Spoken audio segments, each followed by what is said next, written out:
So, siapa kat sini dia suka minum jus? Tak kisah jus apa-apa kan. Tapi dia malas nak blend buah kan. Nak kena blend, lepas tu nak kena transfer, letak dalam gelas kan.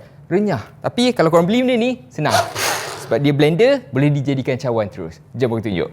So dalam video ni aku guna 2 biji buah. Kita nak test blender ni. Boleh tak dihancurkan buah tu? Kita try bekas yang kecil ni dulu.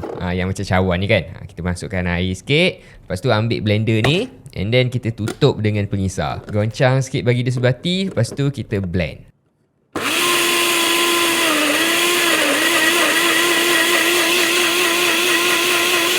Bila dah siap kan, korang tak perlu nak tuang dekat dalam gelas tau. Korang just buka je tudung pengisar ni. Lepas tu korang ambil tudung lain. Korang boleh masukkan straw juga dekat situ. And dah boleh terus minum. Okay, jom kita test bekas yang tinggi ni pula. Buah sama je macam tadi. Kita guna buah tembikai and buah apple. Tapi yang ni kita sumbat bagi dia penuh.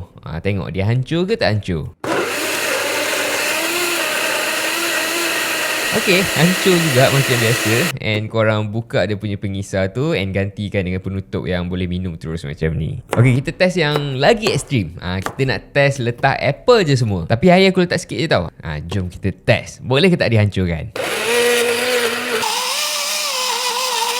Nampak tu? Dia dah boleh blend ataupun hancurkan semua guys.